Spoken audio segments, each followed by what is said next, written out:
Hey everybody, hope you're doing great today. In this video I'm going to talk about a particular garden bed that I had built a couple years ago. It's not performing that great, so it still needs some work. So I'm going to show you the bed that has the issues. I'm going to show you some other beds that I've got set up. Kind of just compare and contrast the plants and how they're performing. It's easy to see that the newer bed is having some issues. Still needs some more soil conditions, still needs some more soil additives to get everything to grow in there better. So here's the bed in question. So all these plants in here were planted at the same time as these other plants I'm about to show you. You can see there's the leaves are still yellow. These tomato plants over here, they're not growing very well. I did get one little pepper over there on that, but then you look at these other plants over here. So this is a tomato plant here as well. You can already see some tomatoes growing on this one. You know, compared to the two tomato plants over there, it's quite a stark difference in terms of their growth and just the way they look. So of these, there's 3 beds over here. So of these 3 beds, this one was built prior to my moving in. Excuse the planters I stuck in over here. They help keep the rabbits and the deer out. They also help keep the little dachshund over there. She likes to get in and hunt for lizards that roam around here. So I'll try and keep her out. As you can see from this bed over here, this is an original bed. When we moved in, it was here, so I didn't do anything to the soil. Initially, I just add stuff to it. I add bokashi compost, bokashi soil, some fish hydrosolate.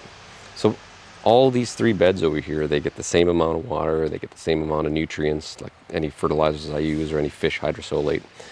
I use this equal amounts basically. They all get the same. So this is a bed that I had built. This is probably 4 or 5 years old. I put in the soil. I've been building up the soil over time. And in my previous videos, I discussed how I do a no-till method. So basically, when the growing season's over, I just cut the tops off. I leave the roots in. So this has obviously had much more time with roots and whatnot to mature, versus this is about 2 years old. This is the second.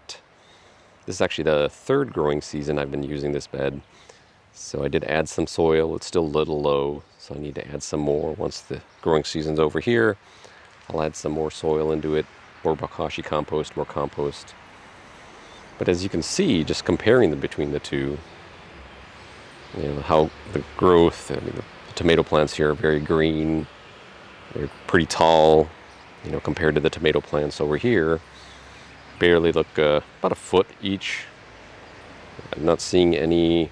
There's flowers on that one over there, but I'm not seeing any tomato fruit, versus like this one over here. There's tomatoes growing on it, and I believe, yeah, there's some tomatoes growing in the back one over there. So they were planted. Everything was planted at the same time, purchased at the same time from the same place. So it's not a difference between.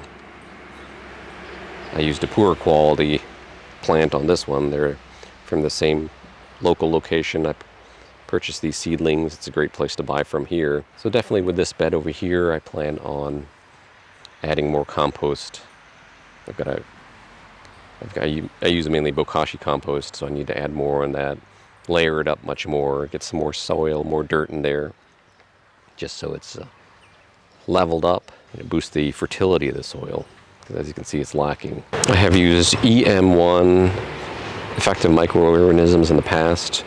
I have not done any this year. I do need to brew some up. I will prepare a video later just to show the process I use for brewing it up. And you just spray it on the plants, you spray it on the soil. It helps add biological life to the soil. So hopefully I'm able to boost these guys up over here just to get them growing, get them greener. And I will some more fish hydrosolate, some more fertilizer as well too. Well, I try to shy away from fertilizer use. If you've got a healthy garden with good fertility from compost or from regular compost or bokashi compost, then you really don't need too much fertilizer. So I do need to work on this, you know, hopefully getting it looking green like this. So I'll do a later video just to show an update, maybe in a month or so, once I put the EM1 down and a little more fertilization, see how well it works and if I'm able to boost it.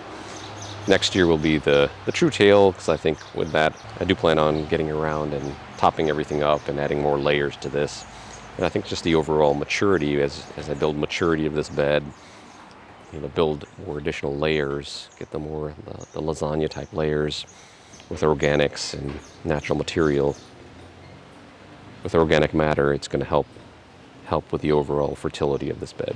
So what are your thoughts on this garden bed over here? What are your suggestions? How do you think I should boost the fertility of the soil? What have you done in your own garden to help boost the fertility? Outside of the common, hey, let's throw some fertilizer on it. Any other suggestions you have, please drop those in the comments below. I thank you for watching this video, and I'll see you in the next one.